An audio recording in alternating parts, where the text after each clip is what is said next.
Hello and welcome. Today we will be talking about how to scale a business from the moment you start to generating your first customers and then eventually doing something that's getting you some good profits and even taking on a team as you scale it and become a multi-million dollar business. If that sounds interesting to you, sit back and relax as I guide you through it. So, first things first, step zero is getting your idea right. Now, this is step zero because it's not really all that important as some people think it is. It's actually more important that you get your first customers, but nonetheless, it's still good to have like some idea of what you want to do there with your business and how you want to help people, how you want to make money. What some people get wrong is that they get too lost in like getting like a really perfect idea that's going into the nitty gritty of what exactly they want to do, how much they will need, and plan everything out into the details. Don't do that because you'll just be wasting your time. All right. It's much more important to just get your first customers because the customers are the lifeblood, the life force of your business. They are the ones that are going to paying your business. They're going to paying you for what you want to do. So eventually, they are the ones that are going to be shaping your business, and that's going to depend on what they need and what they want. So it's good to have an idea of what you want to do, but realize that your customers are really going to giving that more form and going to be crystallizing that idea into something that they actually want to pay for. Right? So how do you get your first customers? That's step one. Well, you could go out there straight into the markets and just learning how to convert strangers into people that are willing to pay for your service. Or you could take like a slower road of just like reaching out to your friends, family, and close connections and seeing what you can do for them that they are willing to pay for. Make them into your first customers.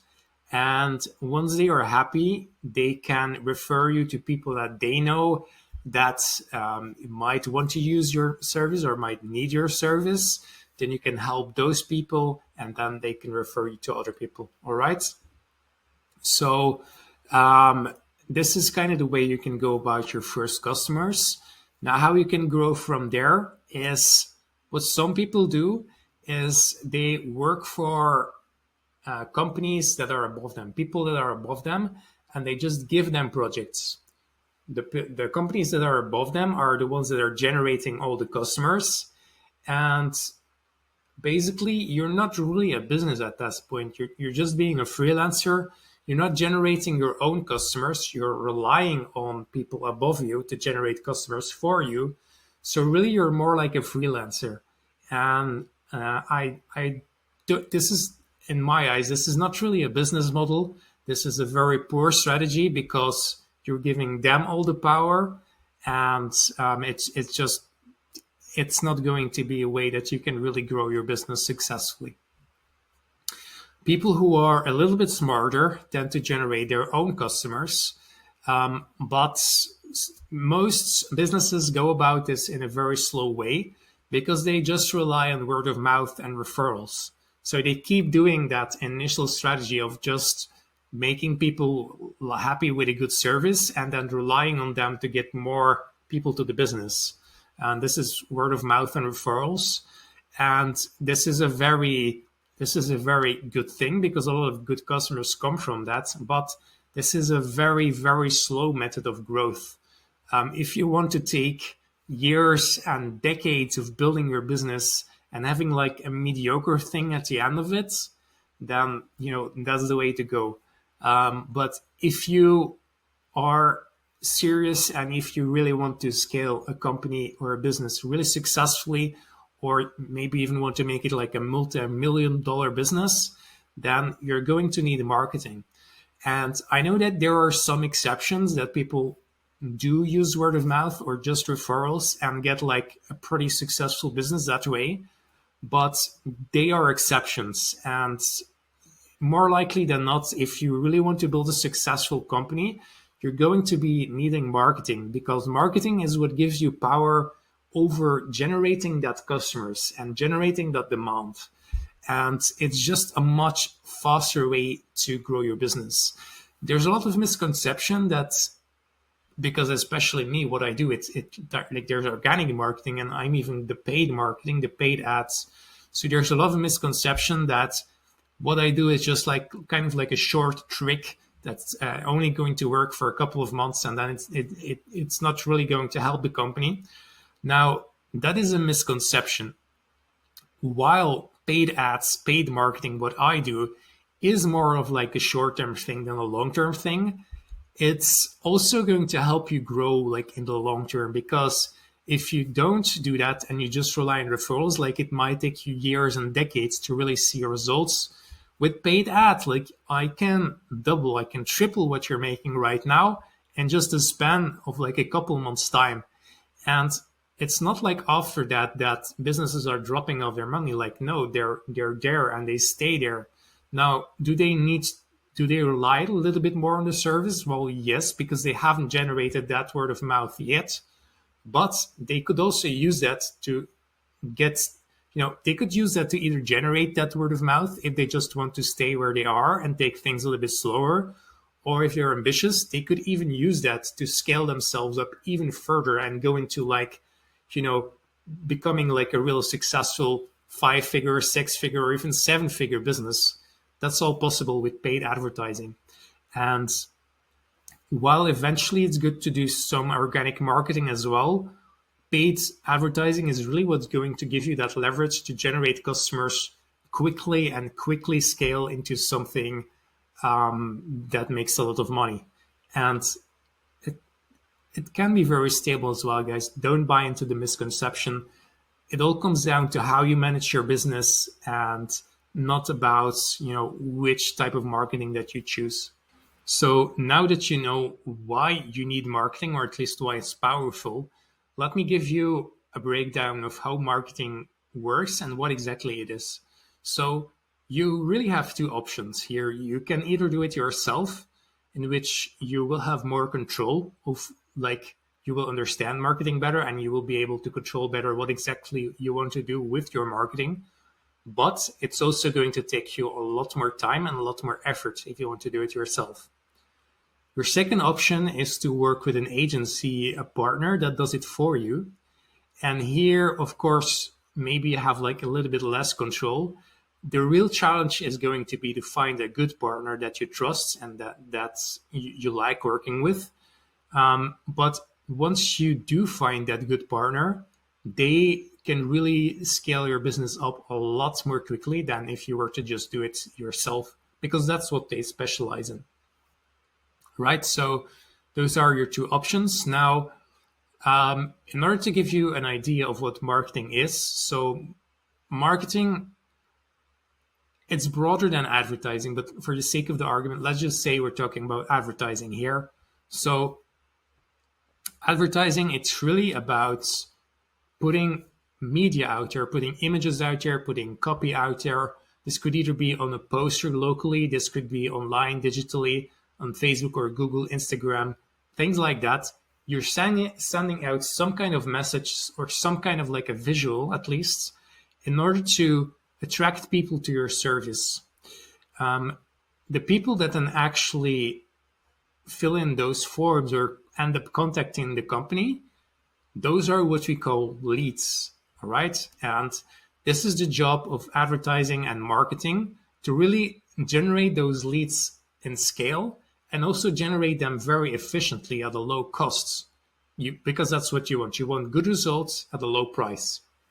Now, this is really like the major job of advertising and marketing. I would say the secondary job of marketing is also then actually converting those leads into appointments. So these are people that are on the phone with you, and you want to convert them into getting a more established conversation with them, so that you can really see in detail what they need, why they're there, what they want, what's their motivation, and how you can help them. And for that to really take place, you need to agree, or they need to agree to coming to you for a more established conversation. That's the job of marketing. And then sales is what you do in that established conversation. So we're going to talk about sales in a moment, but realize that in order for your marketing to work well, you're also probably going to need customer relationship management tool, which is something like Salesforce, or like there's a lot of different tools out there, Go High Level or Growsy or whatever you want to use. But this is going to basically give you a lot of marketing tools, and more importantly, it's going to give you a nice overview of where are your all your prospects and leads are, so that you know, oh hey, these are the people that came in. These are the people that we've had contact with, but we haven't really gotten a deal with them yet. These are people that we've gotten an appointment with. So these people agreed to meeting us either in real life or on a digital consultation. And then these are the people that are actually, we've closed them. They are now our customers. Then you might have also like ex-customers and people that older leads that didn't respond, and then you can figure out ways to market to them. So this is a very helpful tool as well. Now, let's take a look at how we can convert those appointments, those sales qualified leads, which we call them. How can we actually have a more in-depth conversation with them, and how can we actually transform them into our customers? So once you have your marketing working smoothly, at that point, you'll already be at a stage at your business where you're generating like at least a good couple of customers, and you're probably not going to be struggling as much anymore. It's unlikely, if you've really figured out a way to make the marketing work and you're getting a lot of leads and appointments, it's unlikely that you won't be making any sales at all. All right. So at this point, you'll probably already be already making like a little bit of profit with your business. Now, if you want to take things to the next step and become like an actual profitable business, now you will need to also make sure that your sales is on point, so that all the people that are coming in, you can convert them at a higher rate, and you can turn them into better customers. And that's why you will need sales, because sales is really all about making sure that the people are coming from the marketing, they're getting converted into actual customers. If your sales are bad, your conversion will be low. If your sales are good, your conversion will be high, and you'll be getting a lot more customers from the appointments that you have. So marketing's job is really to give sales qualified leads to the sales team or the salespeople. And marketing is basically just sifting through all the potential people that maybe want your service, and they're picking out the golden nuggets. They're picking out the people that actually are interested in your service and that actually could become customers. These are the people you as a salespeople, you as a salesperson will have to convert. So what you have to do then as a salesperson, what the job is of the sales team, is really to convert those people. So this means you have to really see what they want, kind of introduce yourself as well, listen to their motivation, why they're there. You're going to have to pitch them, you're going to have to close them into an actual customer. So this is a little bit like a consultation you're having with them, because they might not know everything about your business and you might not know everything about them. So it's about seeing really how you can help the person that's in front of you. That's what salespeople are adept at. They're adept at seeing how the business can help that person. There should be even more adept at like figuring out their motivations and like kind of bringing to surface like the pain that they're experiencing, the reasoning why they're looking for help.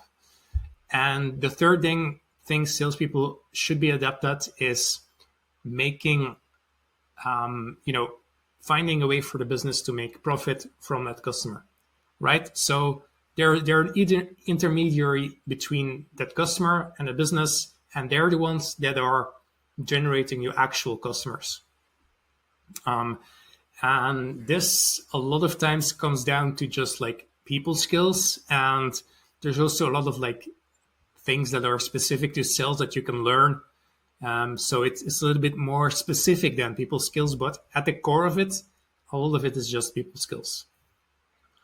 Once you are at a point in your business where you got the marketing figured out and you got the sales figured out, now you're at a point where you're very stable in your business. Customers just keep flowing in, and you're going to be making a very stable amount of profit. But the reason you got into business is probably not because you wanted to be stable, probably you wanted to be successful. And so, if you want to take things further from here, you're going to need to think about your pricing model. This is a point where you no longer stay competitive, because this is what people call competitive. It's just like looking at what other people do and then copying it, setting like a little bit above or a little bit below, not taking too much risk. But here is where you're really going to have to think about your pricing model, because what you want is that you're making a good margin on every customer. All right. This doesn't necessarily mean setting your price really high. More than often, it will be setting your price pretty high, but you could also think of a way that you have a lot of costs, that you keep your service affordable, but you figure out a really efficient way to deliver your service so that you're still making a lot of profit. That's something you could do, but usually the better way to go about it is by setting your prices higher. And then you have three options. You can either have like a really professional pricing that's like priced higher than average, but not so much that most people wouldn't be able to afford it. Or you could transition into a premium service, which is like getting like even higher pricing, but you're sacrificing a little bit of potential clients because you're only taking on like the higher end of clients. Or you could have a luxury pricing, and then the pricing model is kind of the same as premium, except at that point they're not paying for the quality; they're just paying purely for the status. Whereas with a premium service, you're paying for the quality. So either of those models can work, but at this point you are going to have to figure something out that you're making good margins on every customer that are coming in. At this point, when you have your pricing figured out, at this point, you'll be at a really good start for your business, because you figured out marketing and sales, which means that customers are coming to you automatically. Plus, you figured out a way to set your pricing that you're making a lot of profit from each customer that are coming in, right? So you've got customers coming automatically and you're making a lot of money from them. So at this point, you're off to a really good start. Now, if you want to scale things further from there, you're going to have to think about retention. And basically what retention will do is it will make sure that the customers that are coming in, they're not just staying for 3 months, but they're staying for 1 year or they're staying for 2 years. And this will really cut down your costs on marketing so that your whole entire business will become even more profitable and even more efficient. Now, at this point, you have two options. You really only have one, but let's say you have two options. The one option you would have would be relying less and less on marketing and more on organic and word of mouth, because you will have that possibility. But the other option is, if you want to scale even further, you keep doing marketing, but now the costs of marketing become a lot more efficient because you're retaining each client for a lot longer. They're a lot more happy with your service. You have more referrals, you have word of mouth. And at this point, you're combining everything into a really powerful machine that just gets you customers, like a lot of them automatically at a low cost, and you're making good profit with them. So that's what you can really achieve with retention. So at this point, we haven't talked about team yet, but you already have like a super efficient business model. The reason I haven't talked about team yet is because most people go about it too early. They just take on team members and then they don't really know how to handle it. They're not really even making a lot of profit themselves. And now suddenly they have this other person to pay. And they don't really know how to make profits with that person or from that person even. And everything, your business can grow, but you won't be making more profits. And that's kind of pointless in the end, because, the reason you start a business is to make profit. Unless you're like a non-profit organization, that's different, all right? But I'm talking about a business where people actually want to make profit. So, the next step is going to be taking on a team. And right now you're going to be in a very, very good place to do that, because your business model is so efficient, because you have your pricing figured out, you have your marketing figured out, you have your sales figured out, and you have your retention figured out. I mean, there's no reason why it wouldn't work now. So this is kind of like the last step in scaling a business, which is taking on a team. And you could do it earlier. You don't need to wait until this point. But at this point, you're going to have no other option than to scale by team. What you do now is you have to figure out a way to attract team members. So you're going to have to figure out a way to do hiring. Either you work with partners. The best way is probably going to be some kind of advertising for getting a team. If you really want to get quality team, you're going to need to send a message out there, and advertising can help a lot with that. But you're going to have to figure out your model for attracting people that want to work for you, which is the hiring process. And that's really step one. Step two is then going to be all about learning how to manage your team, how to figure out like the margins, how to motivate them, how to lead them, how to organize them, and how to make sure your business can grow. While you're taking on team members, you're going to be able to do more projects, which then also means you can take on more team members, which means you'll have the ability to take on more projects, more team members, more projects, more team members.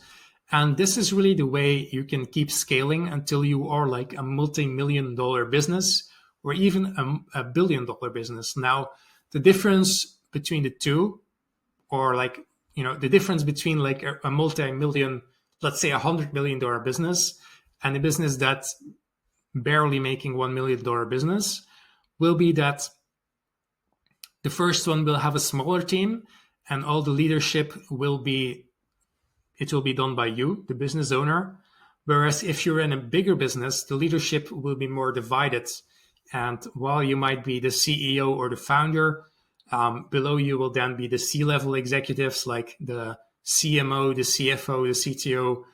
Then you will have the managers, and then you might have the head of sales or something like that.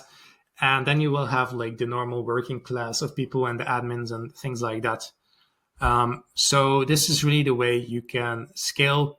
Some common pitfalls that business owners and founders make when they start and they don't have that much experience includes like hiring too fast, like I discussed, like your margins are too low, your pricing model isn't figured out yet, and you're already hiring team members.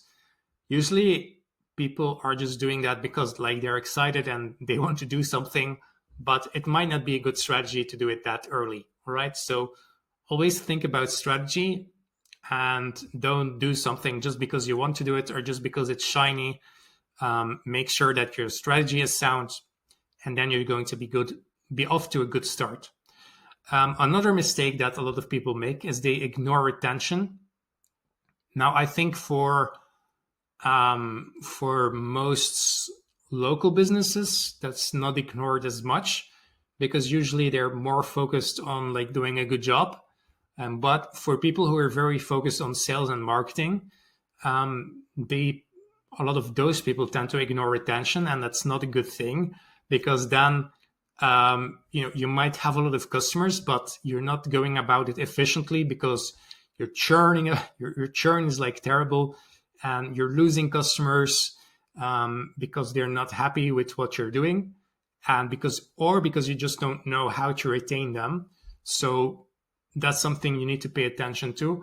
On the other hand, I would say actually the more common problem is that your retention is decent, but you're ignoring sales and marketing.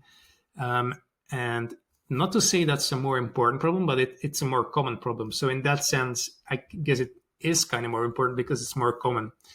And if you ignore sales and marketing, you might have like a few very loyal clients, but they're not going to be making you successful. Like you're not going to have clients en masse or in volume. And if you don't have that life force of clients for your business, you're not going to be able to scale it. So that's a common pitfall. Another common pitfall is systems. So either not doing them or overcomplicating them. Systems is basically what you need to standardize all the processes to make things more efficiently. So if you didn't know that, start thinking about it and start, especially when you start taking on a team, this is going to be important because now you have just like a system you can show them. And when someone new comes in, you can just show them the system. But even if you're just working for yourself, it's good to prepare for that. And also just to stay organized, it's good to have good systems.